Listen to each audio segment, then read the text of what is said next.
Selamat siang Sobat Sehat Bethesda. Jumpa kembali di episode ke-21 Talk BTS. Tanya aja langsung ke Bethesda Talk Show bersama saya Dr. Andrea Kartika. Pada hari ini kita memperingati Hari Stroke Sedunia atau World Stroke Day. Dan pada hari ini kita akan sedikit membahas mengenai tema stroke pada hari ini, pada tahun ini ya dokter ya, yaitu Join the Movement. Pada kesempatan kali ini kita kedatangan seorang narasumber yaitu Dr. Kriswanto Widyo SPS, dokter spesialis saraf di Rumah Sakit Bethesda. Selamat siang Dr. Kris. Selamat siang Dr. Andrea.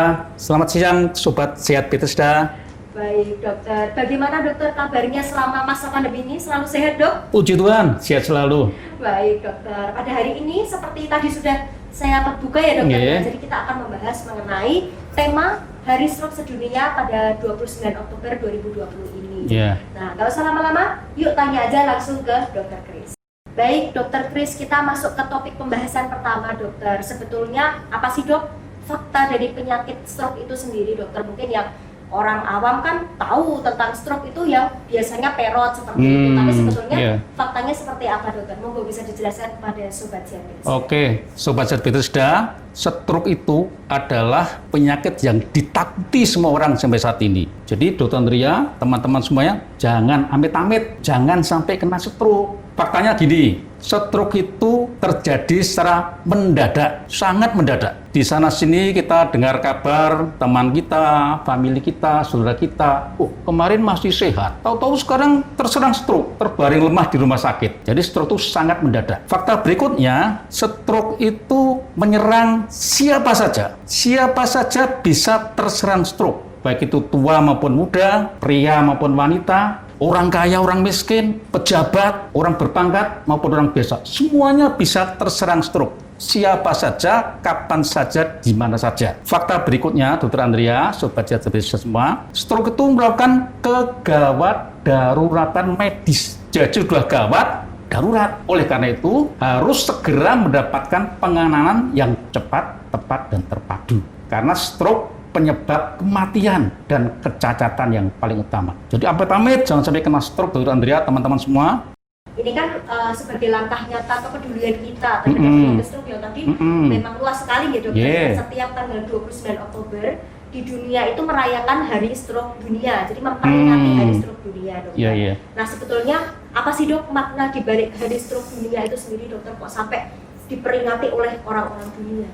Hari Stroke Dunia merupakan hari yang telah ditetapkan sejak tahun 2004 pada saat Kongres Stroke Sedunia yang dijadikan di Kanada pada waktu itu pada waktu itu di Kanada. Kemudian Hari Stroke Sedunia ini sendiri merupakan hari yang merupakan kesadaran, penyadaran peduli terhadap stroke dan juga sebagai kampanye untuk penyakit stroke. Hari Stroke Dunia ini mempunyai pesan yang sama pesannya. Stroke dapat dicegah, stroke dapat diobati. Luar biasa. Stroke yang sangat menakutkan itu ternyata dapat dicegah, dapat diobati. Inilah yang perlu kita terus galakkan, kampanyekan ke masyarakat bahwa stroke dapat dicegah, stroke dapat diobati.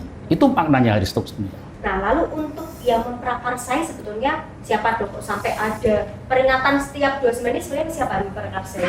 Ya, karena melihat angka kejadian stroke yang semakin meningkat, angka kematian, angka kecacatan yang semakin tinggi, maka beberapa komunitas yang peduli stroke, termasuk kumpulan organisasi stroke di Eropa, bahkan di dunia, juga meliputi beberapa dokter-dokter yang terlibat, itu membentuk suatu organisasi, Dr. Andrea, organisasi nirlaba yang mereka sebut Organisasi Stroke Sedunia.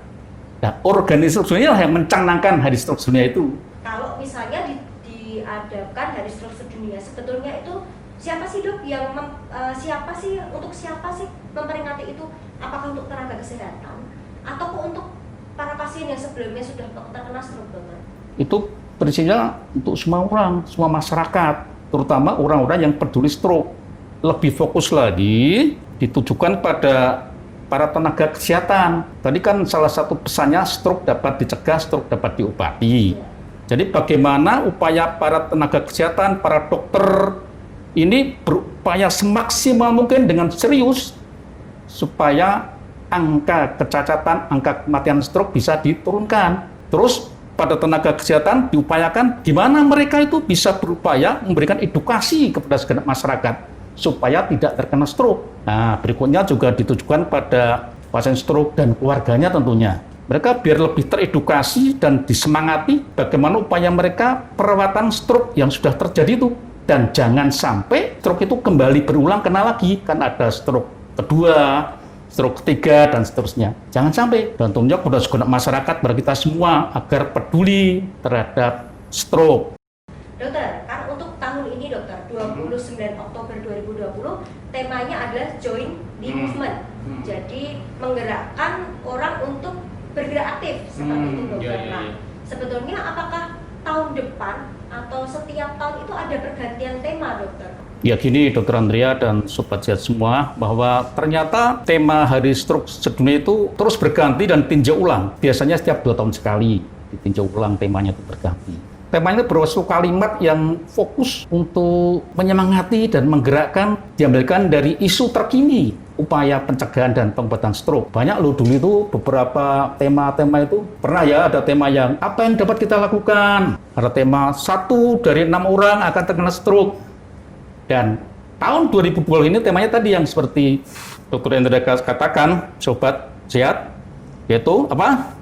Join the Movement. Join the Movement. Jadi gerak bersama untuk mencegah stroke. Kira-kira demikian. Tapi ada yang menarik subtemanya di sana. Apa itu? 1 dari 4 orang dewasa, 2, 3, 4, bisa saja terkena stroke. Jadi 1, 2, 3, 4, nah, ada yang bisa kena stroke. Jangan sampai Anda menempati urutan pertama. Temanya. Ya, gitu. Jadi biar semakin waspada ya dokter, menghindari faktor-faktor resiko. Baik. Mengapa dokter masyarakat luas ini harus ikut berpartisipasi dokter? Nah tadi dikatakan sedunia kan seluruhnya. Mengapa masyarakat itu harus ikut berpartisipasi dokter? Mengapa ya? Nah, iya. Latar belakangnya gini. Jadi tadi kami katakan bahwa angka kejadian penyakit stroke kan semakin meningkat, terutama di negara berkembang, termasuk Indonesia. Hampir 60% itu dikatakan bahwa stroke terjadi di negara-negara yang berkembang, dan angkanya semakin meningkat.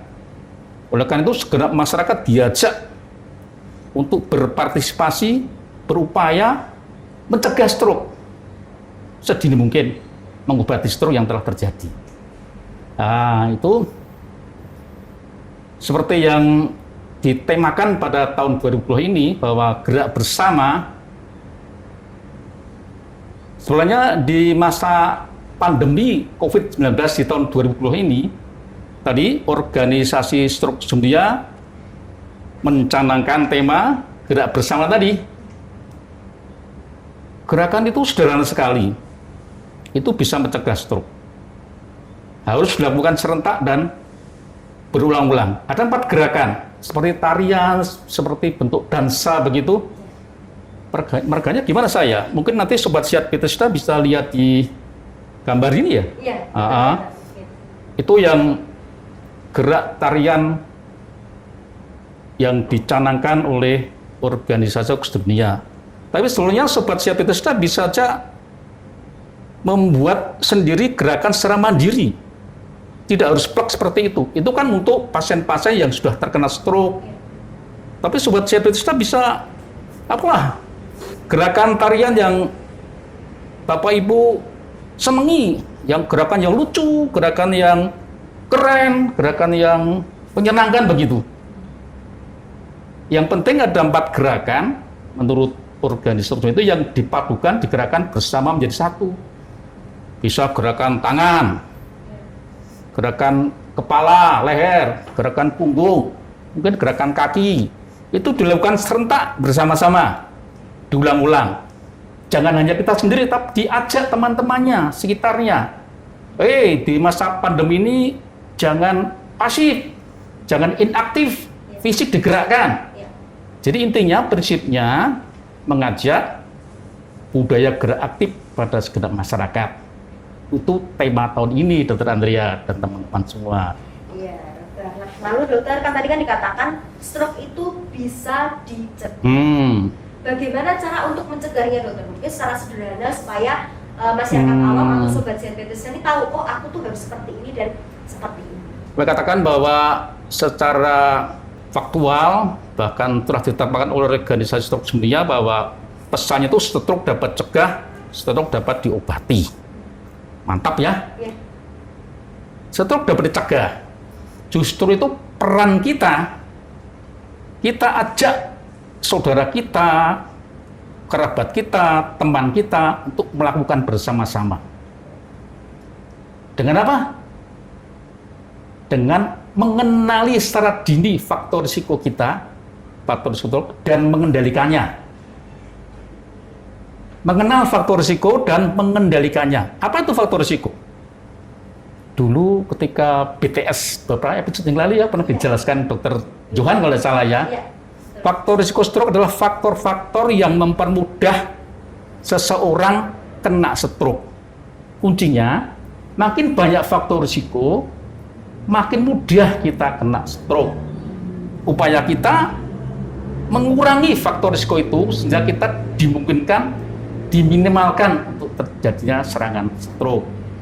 Ya, caranya gini, dulu kan dijelaskan ada faktor risiko stroke yang tidak bisa diubah seperti umur, jenis kelamin, ada yang bisa dikendalikan seperti hipertensi dan seterusnya.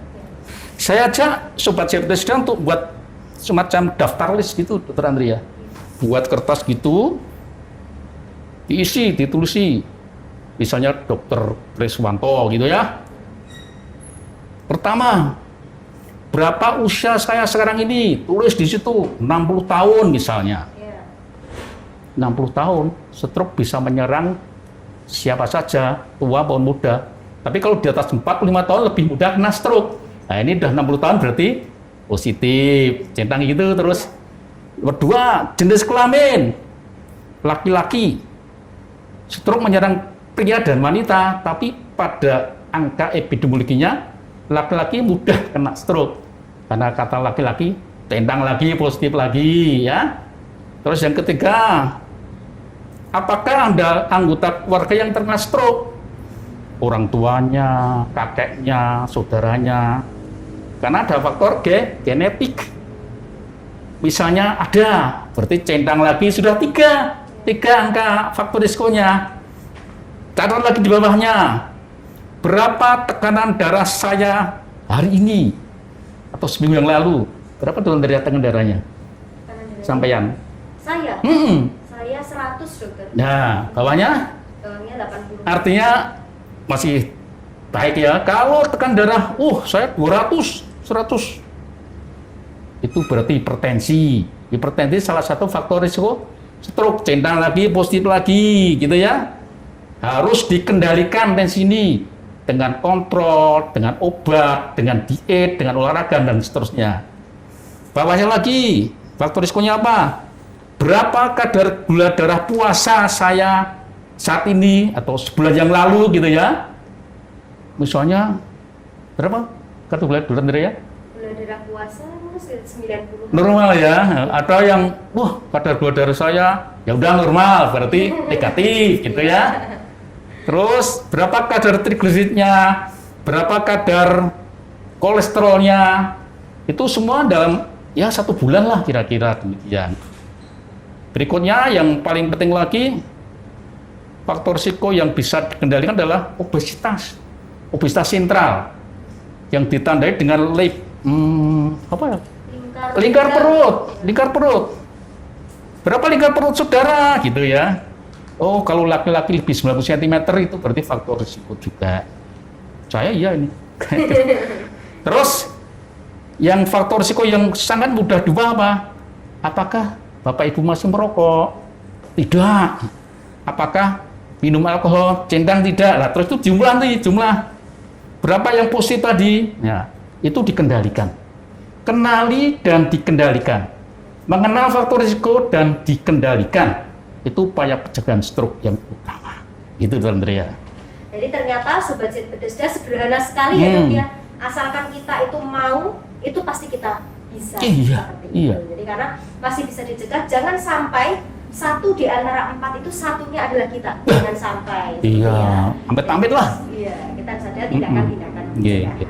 Baik, Dokter Kris tadi menyambung yang cepat, Tepat, tepat, terpadu. terpadu. Nah, menyambung itu Rumah Sakit Bethesda memiliki stroke center yang tentunya memiliki fasilitas untuk pelayanan pasien dengan stroke, memiliki dokter spesialis syaraf yang sangat berkompeten pada bidangnya dan juga memiliki dokter spesialis bedah syaraf, dan itu akan dirawat secara terpadu gitu, Yeah, seperti yeah. itu. Jadi tidak perlu khawatir apabila ada saudara, kerabat atau keluarga Anda yang mengalami stroke, silahkan datang ke Rumah Sakit Bethesda. Dan juga Rumah Sakit Bethesda memiliki ambulan 24 jam yang bisa Sobat Sehat Bethesda telepon untuk apabila ada tiba-tiba serangan di rumah, ada golden period gitu ya. Iya, harus segera telepon. Ya, harus segera telepon lalu dibawa ke Rumah Sakit Bethesda untuk mendapatkan penanganan segera. Seperti itu. Terima kasih banyak dokter atas kesempatan pada hari ini. Sama-sama. Kita bisa belajar bersama. Iya. Sobat Sehat Bethesda bisa menjadi Iya. tahu mengenai penyakit stroke. Seperti itu. Jangan lupa bagikan informasi ini kepada keluarga Anda, saudara Anda, atau semuanya yang butuh informasi mengenai stroke. Akhir kata, saya Dr. Andrea Kartika. Saya Dr. Kriswanto. Kami undur diri, sampai jumpa di Talk PTS episode ke-22, tentunya dengan topik yang tidak kalah menarik. Jangan lupa follow sosial media kami dan nantikan informasi kami selanjutnya. Salam Sapa.